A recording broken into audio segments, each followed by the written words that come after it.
Hello, everyone. Good morning. Welcome to Tektalk, the official podcast program from Tektronics Technologies. So today we have our special guest, Qadir Muhammad from USA, specialized in cybersecurity and major roles carried out by him from CISO to CTO for major organizations. So we will discuss a very important question, which is, in everyone's ears, which is CrowdStrike.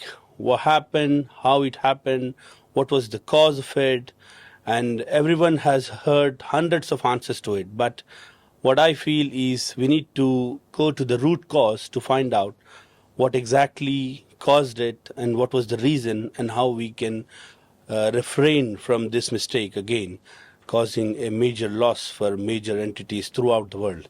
So I would like to pass on this question to Mr. Muhammad, and we will discuss more on that.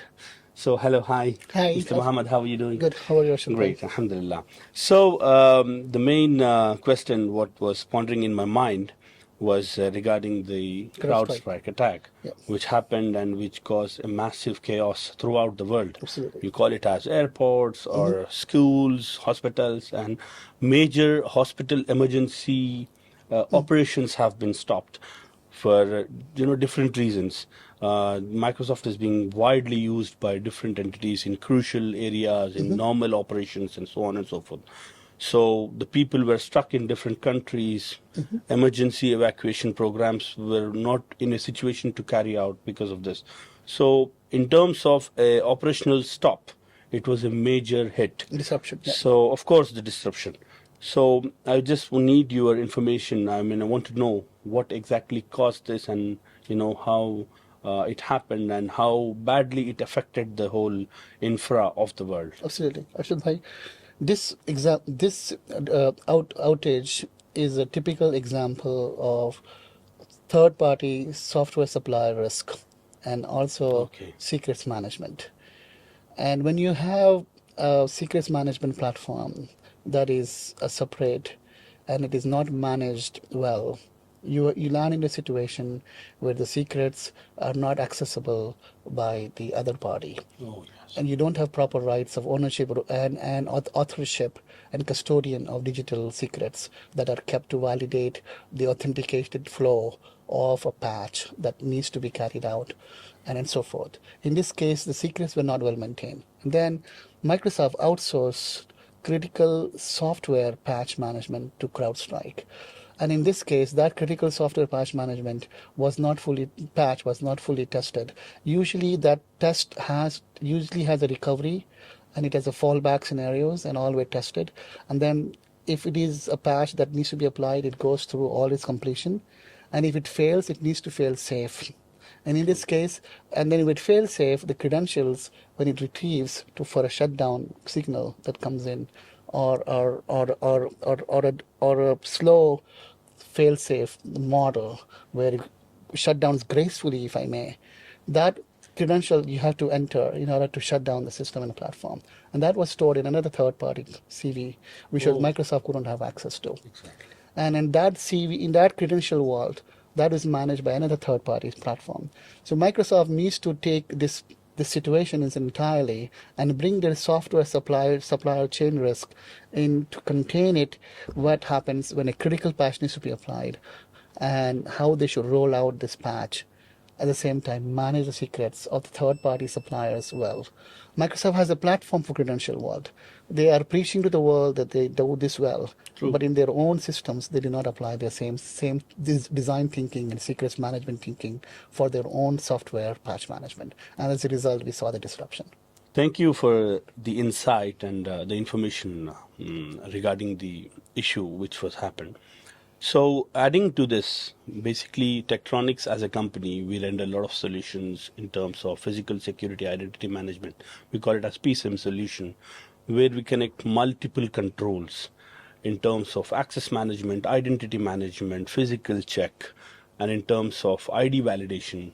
Then we also integrate multiple third-party applications and services like ANPR, automatic number plate recognition, we call it as. UVSS, underground vehicle surveillance system, then integrated with the surveillance management system, and so on and so forth. So in terms of access management, we'll use a lot of controls and devices like biometrics from face to palm to iris. So all of these controls as a segment, we call it as an access management or access control physical security system. But in addition to it, what we do is we also have a supervisory system where we use smart analytics, video analytics, and we use document analytics to integrate the data and extract the data, validate it with the government entities, and so on and so forth. That's the process what we follow.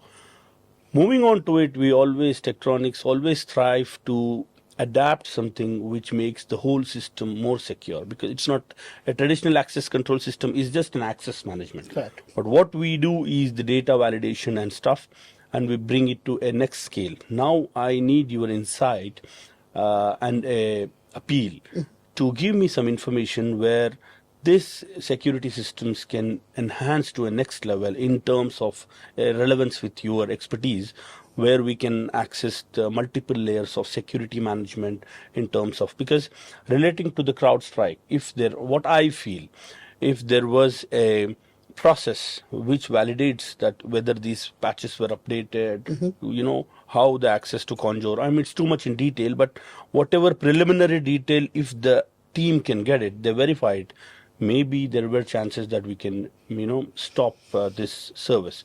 So just want to understand more insight on this from you. Absolutely. So Arshad, I think there are 3-4 areas of focus today. One is called identity-aware proxy. Okay. Identity-aware proxy, what it does is it's being tracked by location, it's being tracked by network, it's being tracked by identity authentication module. That you, if there was any of these that were from unknown, untrusted source, then it basically does a step-up authentication. A step-up authentication is another layer of enhanced authentication, or stronger authentication, or explicit authentication that allows you to go and re-credentialize yourself that you are legitimate who you are, number one. The second area that is missing is often the companies do is they do not have visibility of horizontal role monitoring. Yes, you have an admin credential in one of the islands of a data center or availability zones, but that same credential is often the same people who are the operations team also doing similar work in another availability zone. And if they are not tracking their horizontal rule monitoring of what their accesses are, and because it is RBAC, it is very hard to do that with RBAC. You need to go and look at step-up ways of policy as code. And that basically means that anytime you have a change in network, a location, IP, a device, even the device that you carry, the finger or biometric fraud or MFA device, whatever, any change in MFA device, any change in network device, any change in data zones, whether sensitive data, highly confidential data, PII data, public data, and any change in the application layer. Example, Prisma Cloud can do example of application defense. So with Palo Alto, so those are configured by WAF, which is the WAF policies. But any change in that applications, publicly accessible applications, highly mission critical applications, or workloads that are highly sensitive or mission critical, that needs to be separated out. So all these logical thinking of 6 layers of separation with everything that needs to be stepped up, along with rigorous culture security awareness. You mentioned about that you take the valid data from different sources, but is that contextualized? And often what you gather volumes of data, video and on automatic recognition, but that data is not contextualized because the data is not going through the models of giving you the intelligence, threat intelligence real time. Often the threat intelligence is just recorded and it is reactive that the incident happened and then you came to know. True. What we need to do is we need to take the threat intelligence, write the ML models, use AI powered security by design, AI models for authentication that allows you to identify, validate that every action that a supervisory manager did, when he approved it, that was recorded, how well was pre-approved. Because often the data center managers, they have to make the change emergency wise. They don't care about approvals. They don't record the change and they don't even test the change.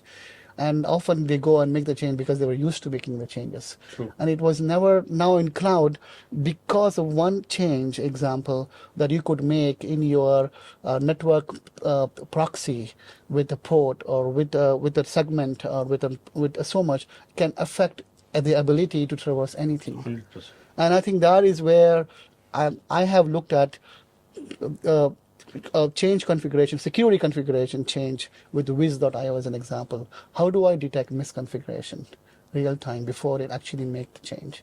How do I detect from the policy that this role monitoring, horizontal role monitoring, or rule monitoring, whatever you want to call it, True. that this person was authorized to make the change, actually approve the change, so that you can have the choke to Exactly. throat. Very true. And I think that is often missed because we are doing with the speed and scale, from the cloud scale and cloud speed, ignoring the normal practices that we used to employ in the data center as a result of cloud. To your point, the contextualization and an identity aware proxy is the starting point to make this correct.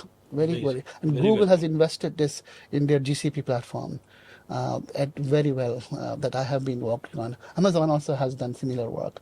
Of course, we have to buy third-party tools today, like Prisma Cloud or Zscaler, to help get to that level. But when you are building a cloud journey, you have to think about this situation awareness, contextualization, and how to manage the secrets. There are excessive usage of secrets or admin rights by the data center folks. Very true. Yes. I have walked into scenarios where they had put in secrets and admin rights for systems that they were not even using it, and they had entry in etc.conf or some or Unix kernel that you go and look at it. What is this?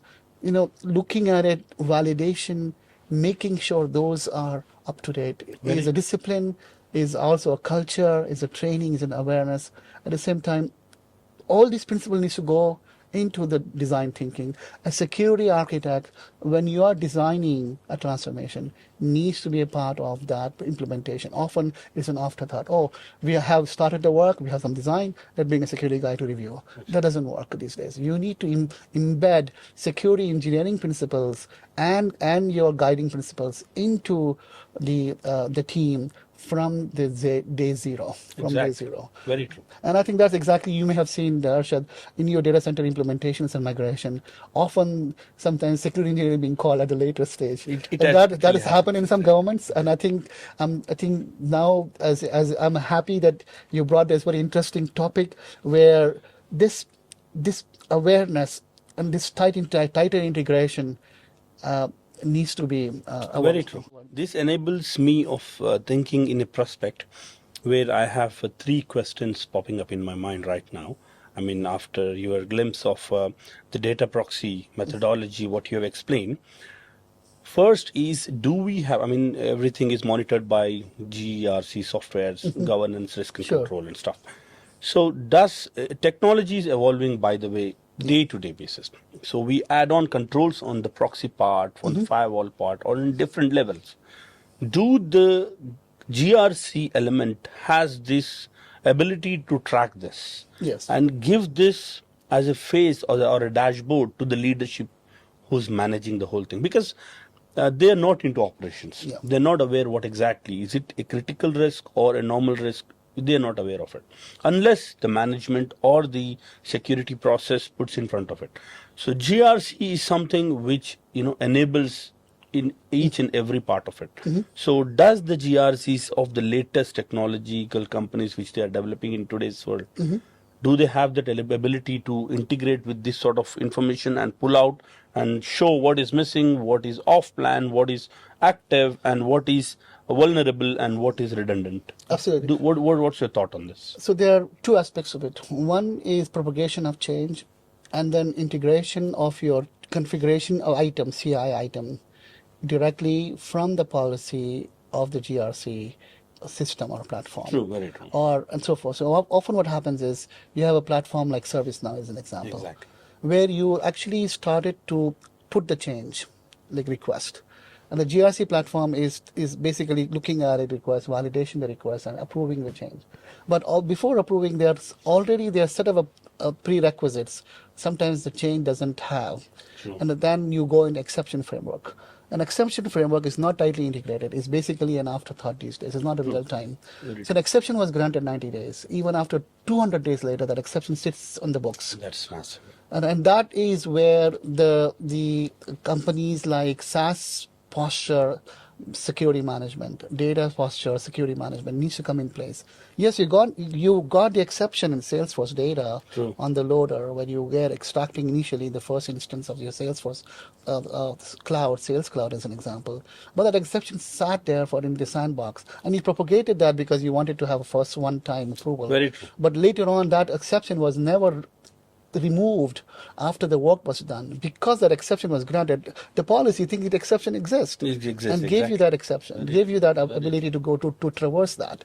So in many cases, a tighter integration of ServiceNow or any other case management tool or platform that GRC introduces, along with the real-time policy retrieval of what was authorized or what our exception framework was, along with the reporting dashboards. The reporting dashboards today only says how many tickets have I completed and how many approvals I had and am I good to go. They don't look at exceptions. Very Actually, look at the exceptions and either architecture exceptions, they are security exceptions, they are platform exceptions, they are risks that have been also called out from a low platform, high threats models, etc.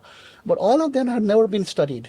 So the security team comes in, they give an exception because you wanted a change. Very true. But then later on, the team that does the change, and then you enhance the product from, let's say that you had a very fundamental program increment that you initially started with the 1.0 product, and now you're going to 1.5 as an example. That journey from 1.0 to 1.5 was never looked at it in its entirety again. Very true. In the review process, the security governance process is important.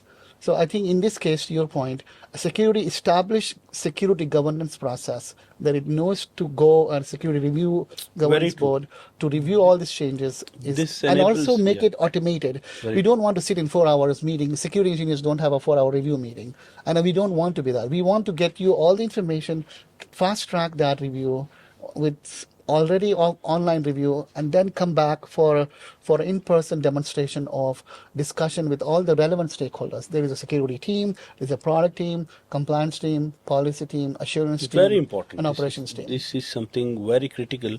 That is what I feel. I mean, I should definitely appreciate the vision of the ministry here and the Cybersecurity Council, Awesome. which takes the steps and releases the post on their feed, media feed, and social media. Eventually, every time that only cybersecurity, the cyber solutions are not only the option, but you also have to look on the part of physical security and identity management, where, as you said, a lot of controls come into picture, processes come into picture, validation comes into picture, and at the same time, the updated validation. It's not that the way that it's updated somewhere else, maybe 1 year ago, and still it exists, and the process is going on, and the loophole is still lying there. So that is how it has to be. Okay. One more question, what is very interesting, what I feel. We have AI in every segment of life, yeah? We have, you call it as Chat GPT. Sure. Every iPhone has released a new version where you have many AI elements. Samsung is releasing their smartphones with an AI.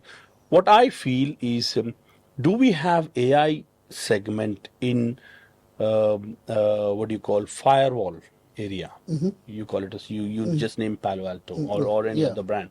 So do we have this AI intelligence and this AI approach to identify, like the way we were discussing, the updates which were done due to some circumstance, some reason, Yeah. they were not changed? Yeah. So does the system enable, this is one of the example, by the way, Yeah.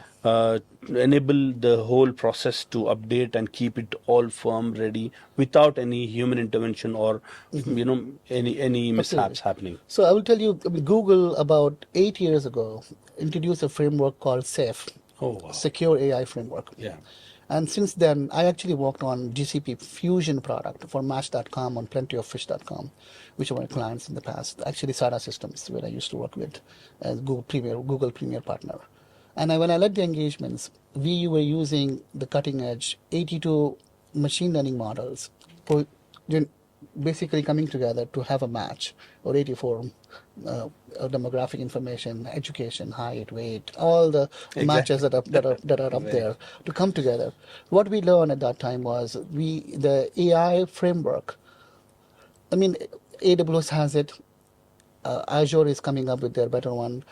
It all comes back to what are the risks in which is employed. In this case, when you are doing a call center integration, the risk are the call center has tremendous amount of information when they log in with the customer. True.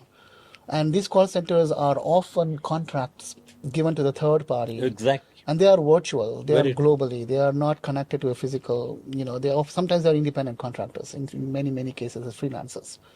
The risk here is how do you protect that information that traversing to them when somebody is sharing, here is my social, last four of my social, this is my date of birth, this is my national ID number, and go and look at my case, help me with this booking example, that you have a missed flight or so forth. Often, and they give you credit card information, so that information is protected, but then they actually have no a background in security. Often these people are temp employees who sometimes, when you are outsourcing this critical portion of call center, when you're doing a BPO, you have to be really careful that where this is being shipped, where this data is being interacted to. Yes, you're putting the data in your data sovereignty model where you put perhaps in your, but it is being looked at it, analyzed, viewed, queried by a third party. And that is also a risk. So the risk has to be looked at it from its entirety. So safe framework in AI, chatbot. Sometimes I put in my chatbot, customer chatbot. Here is my national ID number. Here is my date of birth. Please help me with this booking. Very true. Well, the chatbots, they have to separate out that whole thing into what are the secure elements that needs to be protected automatically, data masking or masking or other techniques, substitution, etc. Or on this side, they have to look at it, what is the request that makes it frictionless to go into user experience, make that request in 1 or 2 clicks. Exactly. If I am going into 40 different categories, I get frustrated and come out of Of course. Right? So it has to be a balance of security, user At the same experience, time, user experience. and integration. And then the posture, data security posture management, DSPM that I call, is critical in every segment to ensure that data is protected and how Amazing. so, Very true. And I have used products like App Omni in this case, and there is also other ones that has done a tremendous amount of. Big ID is also one platform that is based in Tel Aviv. I have actually worked with them in Tel Aviv, Amazing. Israel, Great. and extensively actually developed their modules. With my use cases, they were actually able to expand their product functionality, which was never been the case when they first came into a U.S. enterprise of a magnitude giant like Amazing. Fannie Mae mortgage giant in the world, which is the biggest $3 trillion mortgage company in the world. So Thank you so much. I appreciate your insight and detailed review on the multiple aspects of proxy detection and the controls and how it has to be configured and stuff. As I was discussing regarding the controls and the layers of security in terms of physical security, identity management in different areas. You call it as data centers, private secure facilities, cash wall areas, or palaces, embassies, consulates. So there's a wide area of segment where there is a physical security, identity management. Next, I mean, many layers of access control systems and other stuff to be implemented in line with the tech on the cybersecurity part, on the identity management part, validation part has to be implemented. So when we were discussing this, what I have understood is sovereign data is one of the major aspect. But when we talk about sovereign data, it's only about the identity management and IDs and the legal, profiles of the person. That is on one part. What I understood is that we thinking the other way around, out of this green area, where when you look into a perspective from the data being collected from various sources in today's world, from food applications, from transport applications, which are not government, by the way, which are privately managed or semi government entities. And anyhow, that rule applies to all. We have got a very stringent data policy protection laws here in the GCC region, especially the UAE. But again, I wanted to know the insight of this, so that is there any area where we can improve ourselves, where which will enable us to make it more secure. So let's ask this question with the experts and get to know more on this.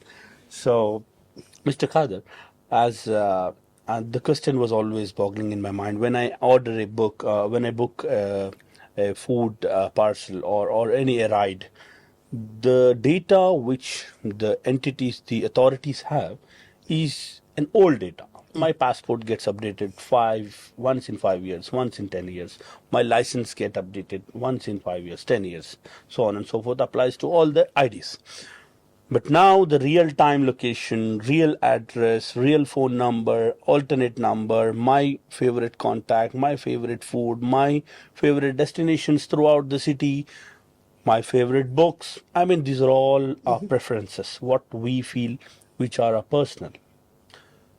And it is not limited to every person has his own right to make it personal or public, because it's a world of social media.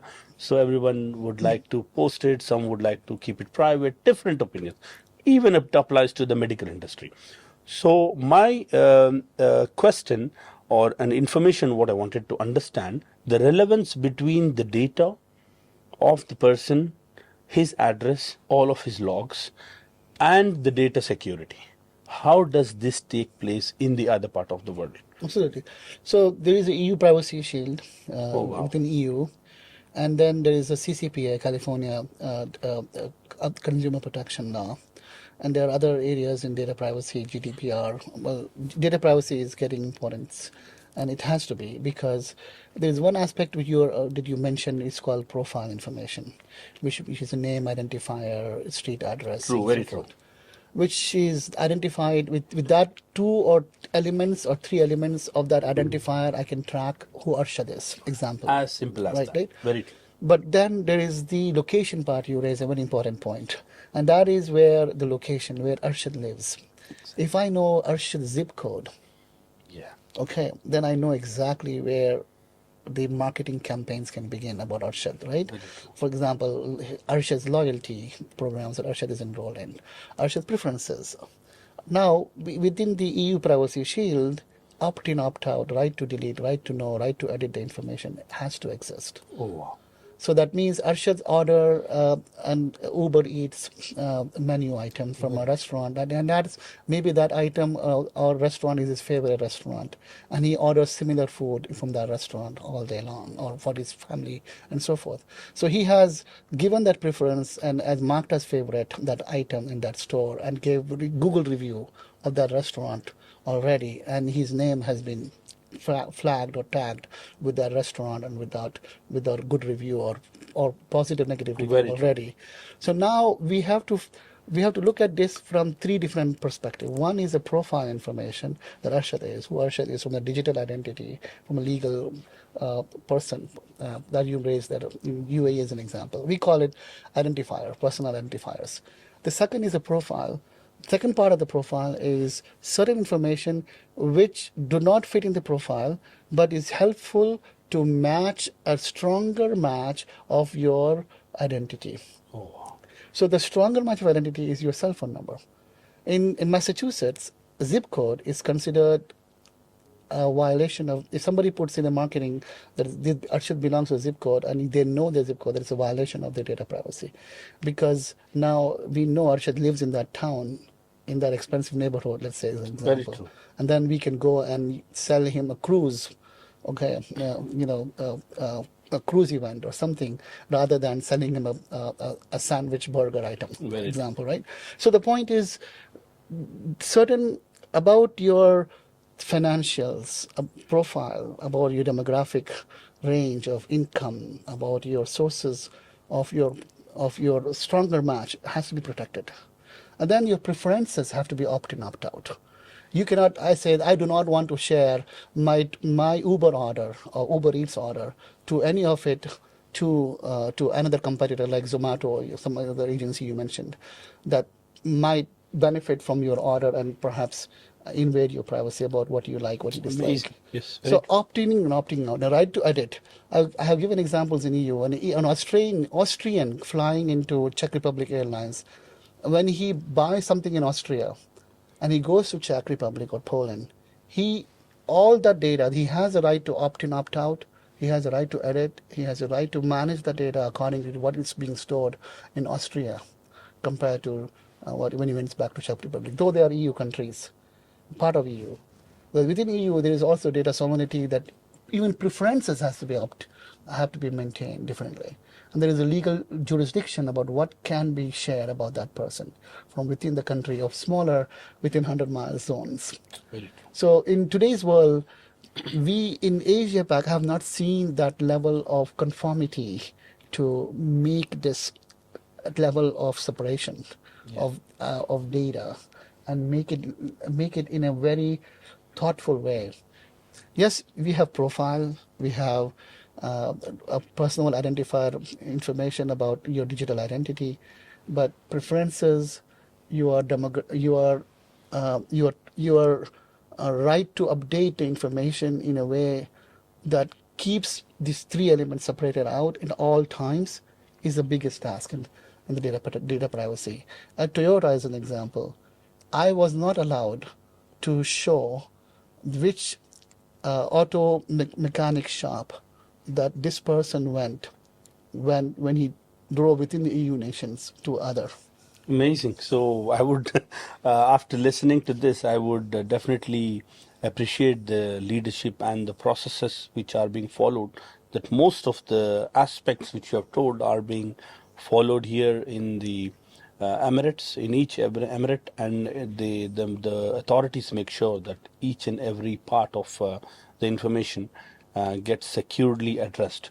But there is always, an update or an advancement or a learning which will thrive in the departments to move ahead and definitely update the processes. So once again, thank you for a very enlightening information on the privacy part, which is again a sovereign data or a private segment data and the collaboration between both of it, which will enrich the security levels, of course, in different levels altogether, in government, semi-government, private. In private, there are multiple areas where real estate plays a major role, hospitality, ed tech, and other so on and so forth departments. But data is, as we all know, is the next oil. It's not the next oil; it's the oil now, which is the precious thing which the departments and the country has it, Correct. which plays a major role how it can be security, securely managed and stuff. I heard that you have established your organization here in UAE, and it's called Stony Point Information Consultancy and Services. So let me elaborate that, Arshad. So think of Stony Point Technology Services and Consultancy is similar to EPAM systems or Accenture, but not at the expensive model that EPAM systems or Accenture is. We are a global systems integrator, and my registration as a commercial license in UAE is a starting point to serve the GCC countries of this region, entire GCC, all the GCC countries of this region. I have a background in previously that I worked in Asia Pac before in Singapore and Malaysia and others. And I think I haven't had the my share of GCC presence in the past. So with this new startup and partnership with Tektronics, I am hoping to reach out to the UCC commercial and the government institutions, not just in cybersecurity, by the way, but also in the overall IT strategy, information technology, digital transformation, digital data engineering, enterprise architecture, building the roadmaps for the large commercial organizations and helping them execute on their roadmaps. So while cybersecurity is one of the areas that I play, more importantly, my other ex-CIOs and CTOs and CISOs that are part of my team that I come from Europe and North America are willing to take new assignments and new opportunities, work with your organization as well to go and help in the advisory services and consultancy services, partner with you, with Tektronix and many others in this area. Amazing.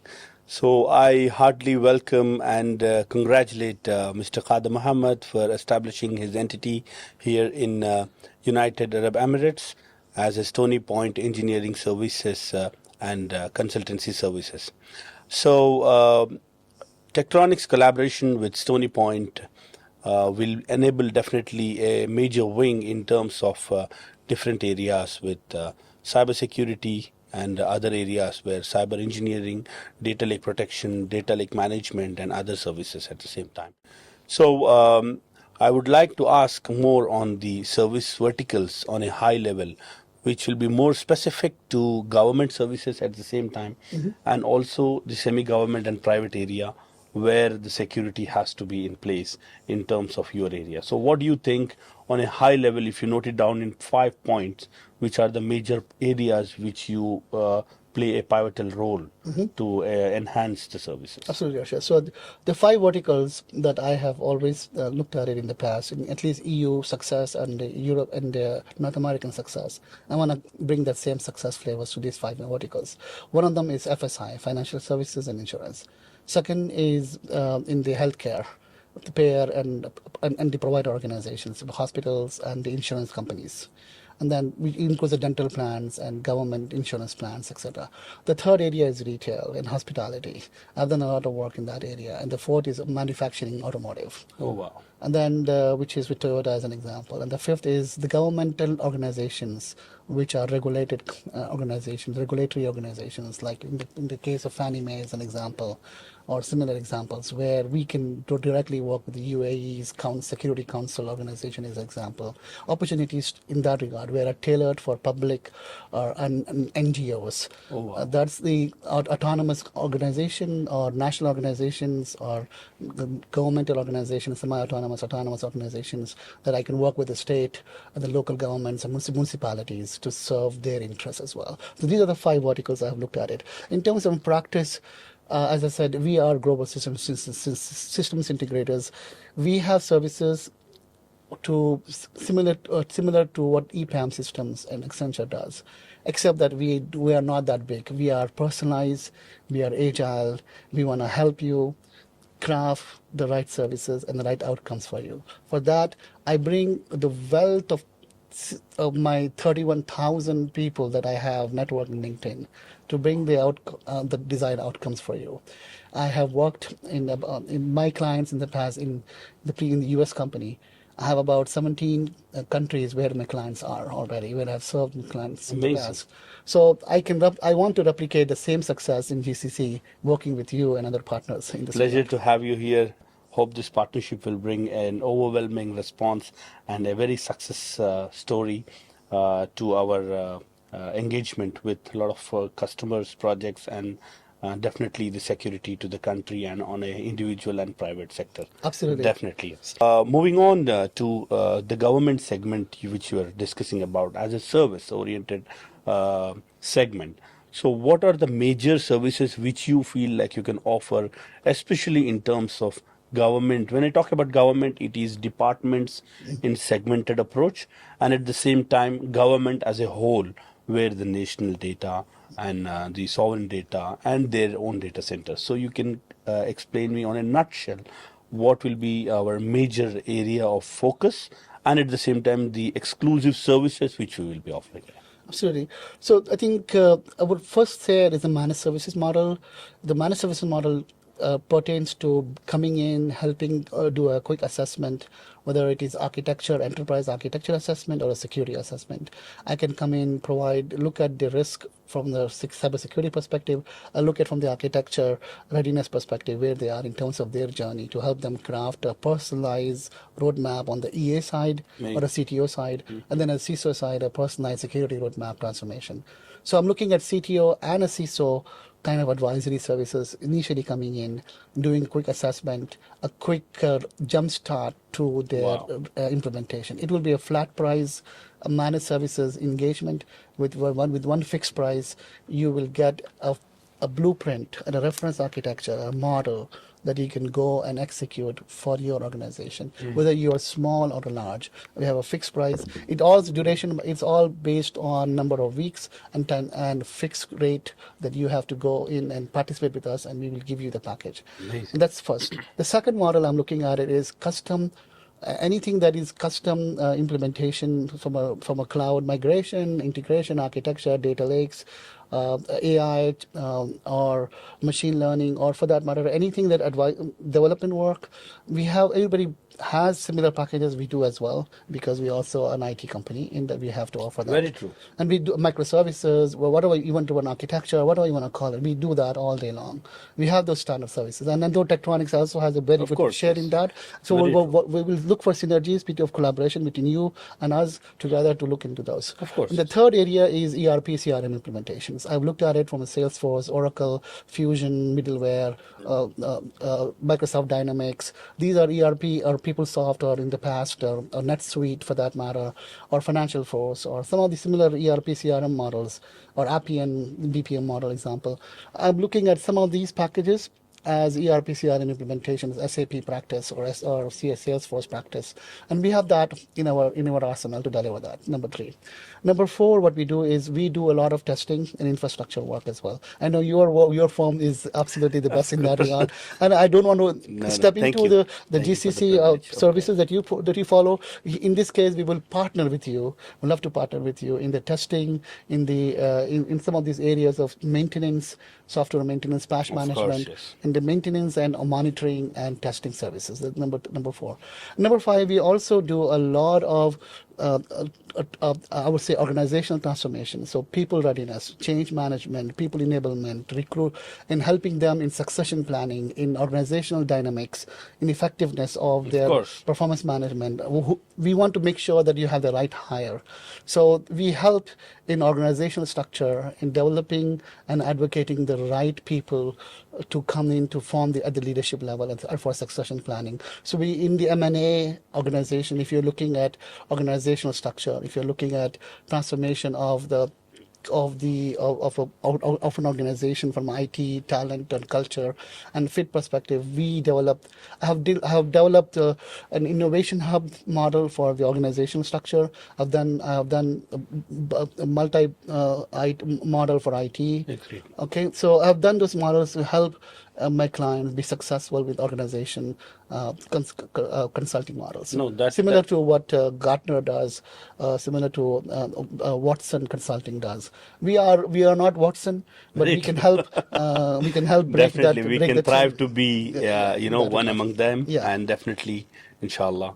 And nothing is impossible, but at the same time, the level of effort and the readiness to approach the market, that plays a major vital role. So as I was listening, I mean, the major unique selling proposition, what could be we enhance our services in such a way that we try to tailor-made the solution, as the way you are telling, customization. I mean, the big services with big names come to an approach where minute level of customization becomes very difficult, which is most required by the consultant, client, or the customer. Absolutely. So that part, I mean, with this corporate experience which you bring at the back of you, you tailor-made the solution that makes the perfect fix to the jigsaw, where one puzzle was missing, and that customization is done, and now the program is tailor-made and swiftly enabled for that particular customer. Absolutely. That is the most unique selling I proposition. call What it I as feel. I call it as a personalized medicine. Amazing. So just like you have in a personalized Very medicine, you have a personalized agreed. IT, Agreed. where I mean, the big giants, yes, they have a factory template to your point, and they come in to do a 6 weeks, 8 week assessment, and they give you the same results that you typically expect for, Agreed. and they see, and they think it's one size fit for all, but that's not the case. That's not the case. And moreover, adding to this point, sorry, I'm stopping you, that the big infra companies has their own set of model. Yeah. But there are companies on a medium scale and a low scale Yeah. which has an enough amount of revenue and transaction which they feel like they have to have a sustainable system. But when they want to go for a big name, that Yeah. may be not possible for multiple reasons. Absolutely. And if they want to go for a if we give them a solution which is sustainable, at the same time tailor made for their services, Absolutely. then that is the perfect Absolutely. Well, there option is a actually. saying that one client at a time, and I have learned that from the very 23 years ago when I Agree. worked at Accenture. So I'm just telling you that I want to serve one client at a time with all my satisfaction scores that I get measured to. Amazing, amazing. So, uh, I would like to enhance and update some of the verticals which Tektronix Technologies does, and which has been the major forte in the profile of Tektronix past 13 years, where we render solutions for smart cities, for identity management and access management solution, which are one of the state of the art solutions, in-house developed, custom made for the entities in different areas. You call it for infra, for medical industry, for healthcare, for ed tech. We've got the different types of solutions. So the perfect match with Stony Point and Tektronix would be a tailor-made solution for the customers in terms of cyber and energy of the data lake designing and other stuff. And at the same time, our products and services in our segment for smart cities in terms of AI and IoT enablement. So that would be the perfect match where we can give a 360-degree solution for the companies looking for the right security approach. Awesome. Thank you, Arshad, for having me here. It's been a pleasure. Thank you once again for taking out your precious time, and we can discuss more. We'll have more such podcasts because it's not limited to this industry, but at the same time, there are multiple companies and entities who are looking to enhance their security, but there is not a guidance or a route path which is defined to approach and get it evaluated. Absolutely. So, Arshad, I look at it as a trusted advisor. Of course. So I think as a trusted advisor, my job is to provide point of views and thought leadership at every engagement level, right from the CEO to the CISO to the CIOs to the directors and the delegates of directors. So we have done that, and I think I would love to partner with providing that thought leadership with POVs and content that you and I can share with our clients at a point so that you and I can work on some account planning, how to help the customer the right way, the optimized way. Of course, they may have choices, but with our partnership, I feel very strongly confident that we got the right ingredient for success. That the Lego that was missing is a missing puzzle in the jigsaw. To your point, we want to fix that, and we do not. We are very in our pricing. We are very fair and balanced. And we are not EPAM charging hundreds of dollars per hour. At the same time, we are small, agile, customer obsessed, one customer success at a time. Amazing. That is what I think this partnership. I'm super happy, super confident that you and I can go and deliver at that. Thank you so much once again. Thank you. Have a great time. Absolutely. And we'll make a very good partnership. Thank you, sir. Inshallah. Thank you.